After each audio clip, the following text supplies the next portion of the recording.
Un des sujets les plus d'actualité, parce que ça part jamais de l'actualité. Il y a toujours des gens qui se disputent, des gens qui disent des choses qu'il ne faut pas dire, qui font des choses qu'il ne faut pas faire. Et donc, on a toujours le sujet du pardon. Vous voyez de quoi je parle ou pas? Ouais. Quand tu as quelqu'un qui t'a vexé, quelqu'un qui t'a fait du mal, etc. et que d'un jour à l'autre, ça passe de ton meilleur ami à ton pire ennemi et tu lui parles plus. Et aujourd'hui, on va voir l'importance de pardonner. L'importance de pardonner et comment pardonner. Et aussi, quand est-ce qu'on sait que on a vraiment pardonné la personne. On va avoir plusieurs niveaux dans le pardon. Comment on peut pardonner à son ami et c'est quoi la meilleure façon pour pardonner. Bon, maintenant imaginez quelqu'un qui vous prend, c'est votre meilleur ami, et il y a quelques querelles entre vous, il vous prend, il vous jette dans un trou, et vous savez ce qu'il fait?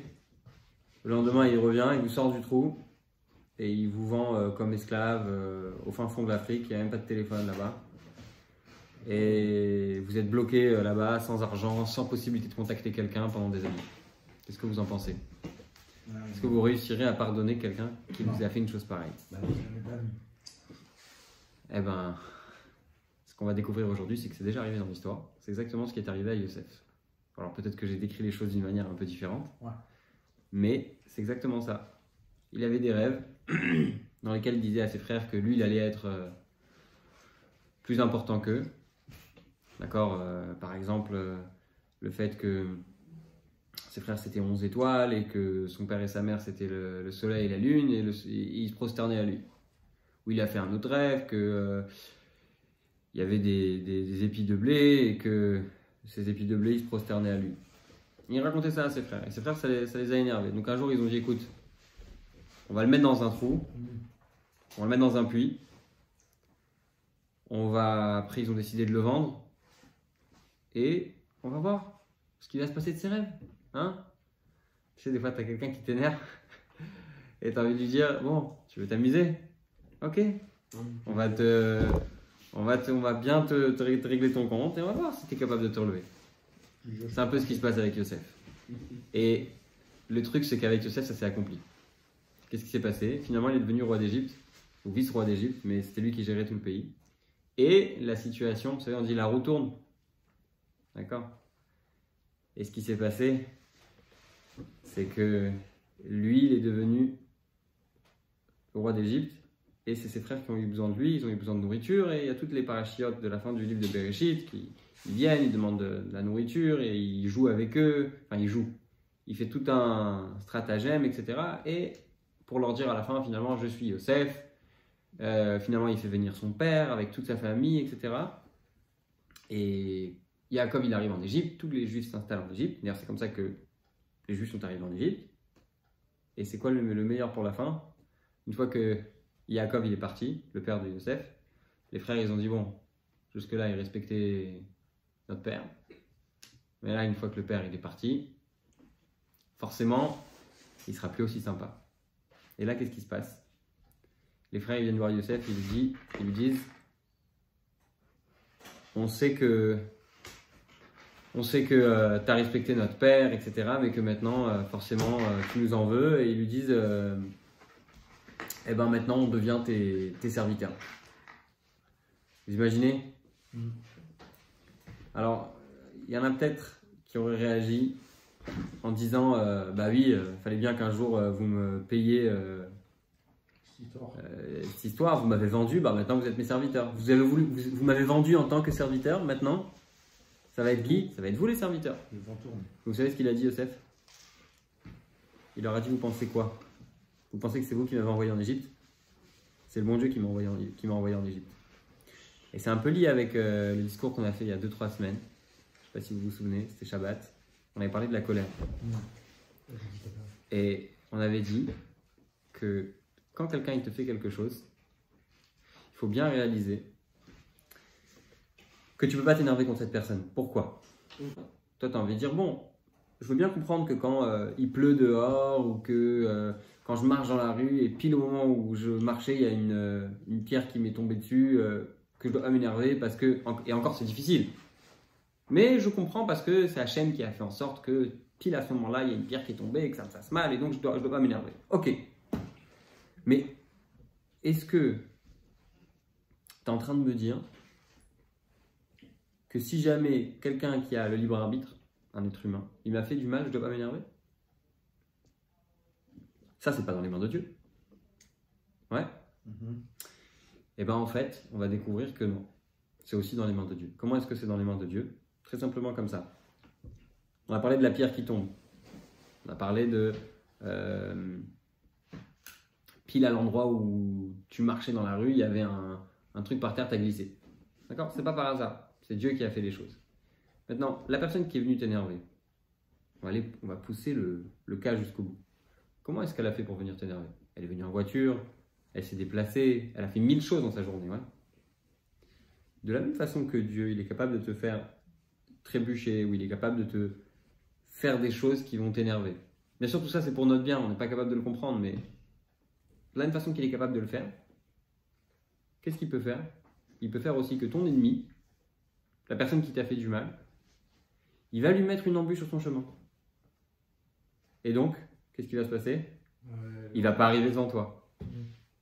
Donc si on croit en la providence divine, si on croit en Dieu, il faut se rendre compte que même quand quelqu'un nous énerve, il ne nous énerve que parce que Dieu il en a décidé ainsi.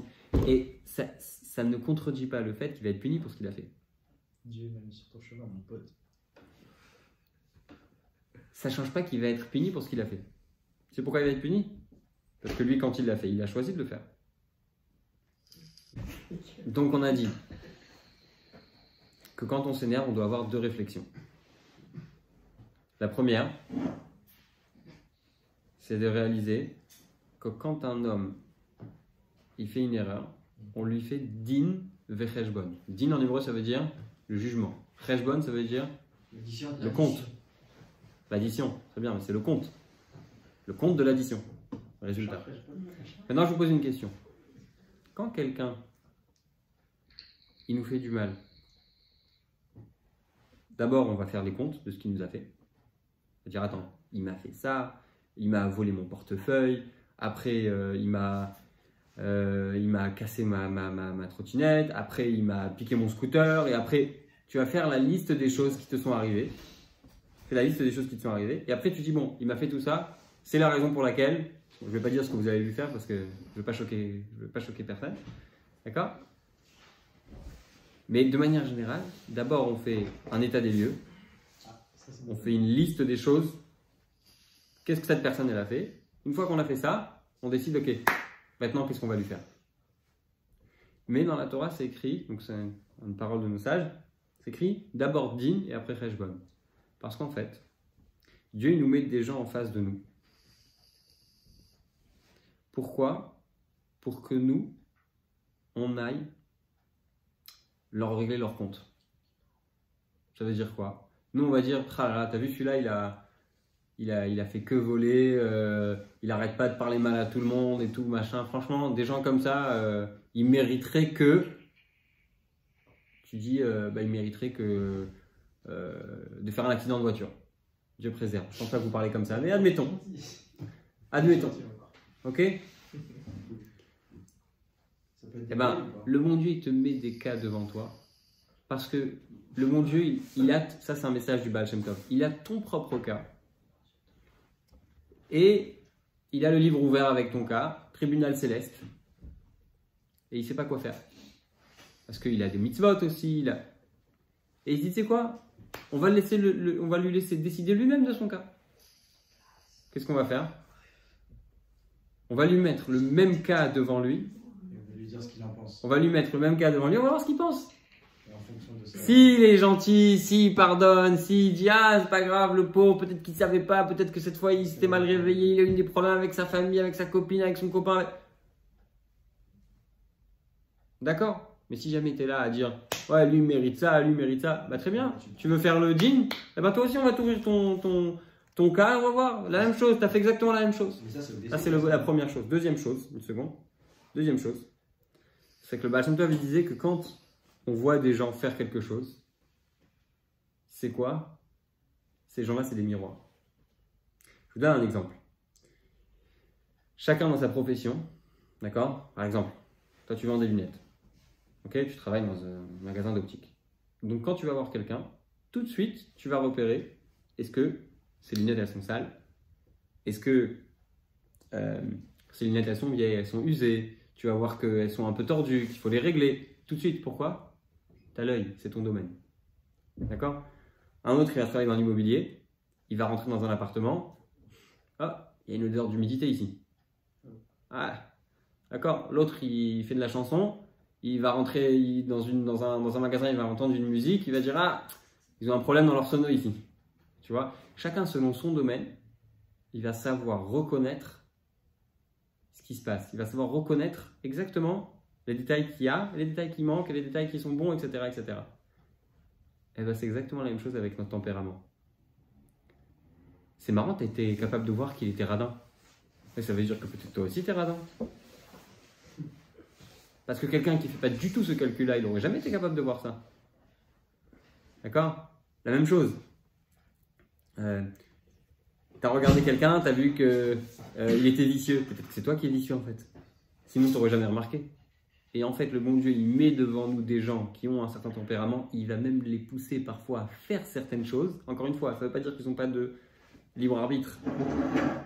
C'est juste que s'ils ont été là, à ce moment-là, avec toi, et que Dieu il a fait en sorte qu'il y ait une dispute, c'est pour t'envoyer un message.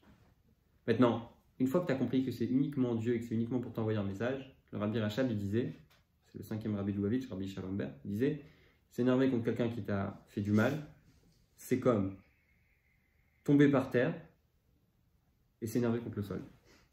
Vous avez compris? Maintenant, on va voir aujourd'hui, dans le Tanya, une phrase. Une phrase qui va nous donner un message très fort. On va lire.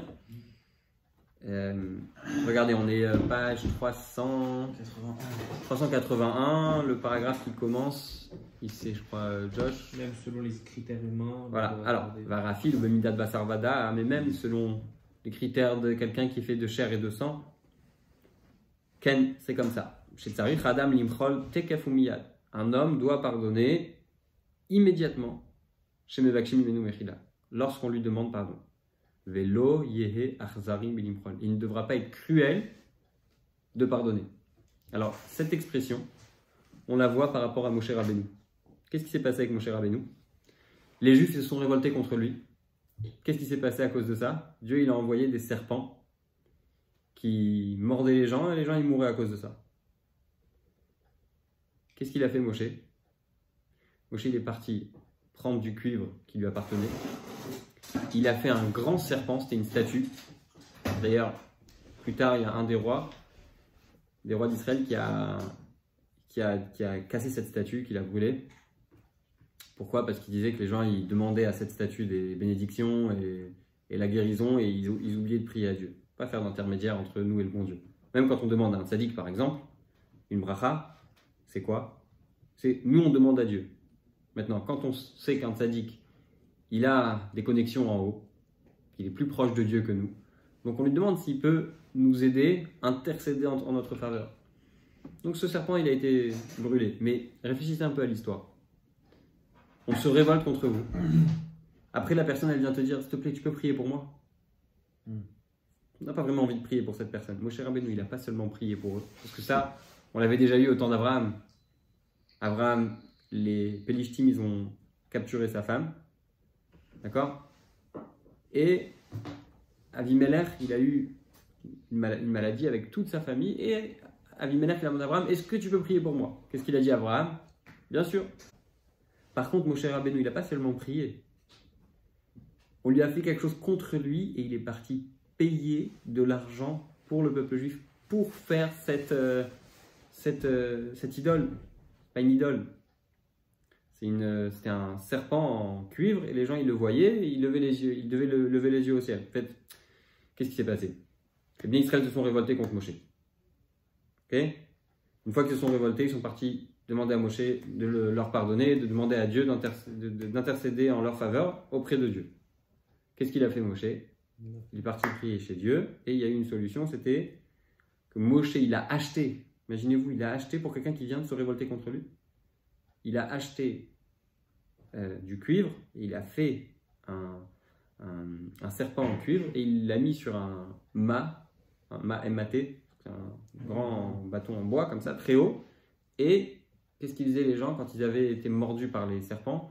Ils venaient devant le serpent en cuivre, ils levaient la tête vers le haut. Donc quand on lève la tête vers le haut, c'est vers Hachem, vers Dieu. Et comme ça, ils guérissaient.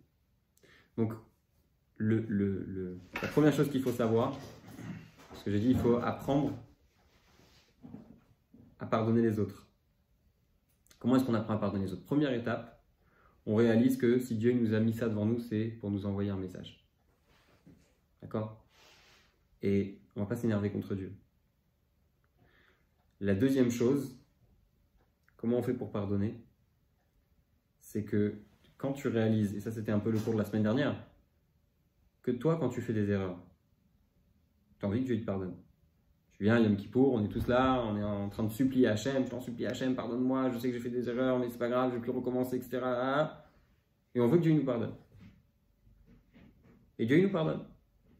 Donc le bon Dieu te dit, tu veux que moi je te pardonne? Alors pardonne aux autres. Et quelque chose de très très très intéressant, c'est que dans le Shulchan Aruch, il y a toute une discussion par rapport au peuple qu'on n'a pas le droit de marier. Et il y a un exemple, les Givonim. Les Givonim, c'est des gens qui se sont fait passer pour un peuple lointain, au temps de Yoshua. Et ils sont venus, ils se sont déguisés avec des habits très très très vieux. Et ils ont dit, nous on est un peuple qui vient de très... Et Yoshua, il a fait un pacte avec eux. Et finalement, ils ont été même pendant un certain temps considérés comme juifs. À un moment donné, le roi David, il y a eu un conflit avec les Givonim. Et ils n'ont pas voulu pardonner.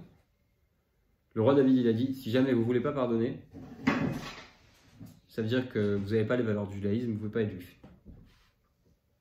Donc, ça c'est quelque chose de tellement fort qu'on va jusqu'à remettre en question notre identité. Vous vous rendez compte? Et concrètement, depuis cette époque-là, les Givonim, ils n'ont plus été considérés comme juifs à cause de cette histoire. Donc, maintenant... On va aller très loin ici, on va dire que même si quelqu'un il a coupé la main d'une personne, même quand on a coupé la main, on a une mitzvah de pardonner cette personne. Alors ça semble très difficile, mais maintenant on lit ensemble. Va fil ou bekotai à travers, ou même quelqu'un qui a coupé la main à son ami qui vient lui demander pardon, ça veut dire que c'est irréparable. Va filou kedeita besof perekret de Baba Kama, comme c'est écrit à la fin du chapitre 8 du traité Baba Kama. C'est certain que cette personne, elle devra payer tout l'argent pour dédommager cette personne de ce qu'elle lui a fait.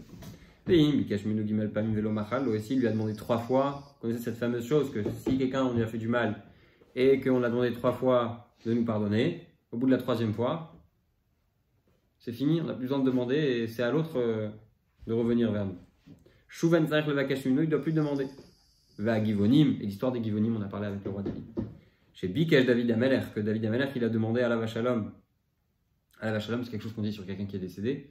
Ça veut dire que la paix soit sur lui. Mehem, pardon. Alav, sur lui, Hachalom, la paix. Mechila, le pardon, Be'ad Shaoul, Shehemit et Givonim.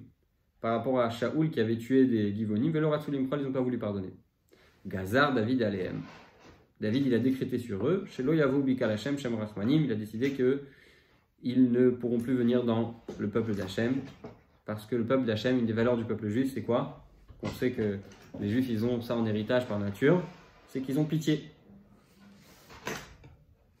Kedita Perekred Yibamot, comme c'est écrit dans le traité Yibamot. Et maintenant qu'on a compris ça, on a dit c'est quoi la clé? C'est de se dire, nous on a envie que Dieu nous pardonne, alors il faut pardonner aux autres côtés. C'est quand on parle de la mida, le caractère de Dieu, le tempérament que Dieu il a, si on peut s'exprimer comme ça. eh bien c'est sûr et certain, hein, quand nous on demande à Dieu de nous pardonner, eh bien c'est sûr qu'il nous pardonne parce qu'il exige de nous que si quelqu'un il nous a coupé la main, imaginez comment c'est fort, on doit lui pardonner, à plus forte raison que Dieu lui-même, quand nous on fait des erreurs, il nous pardonne.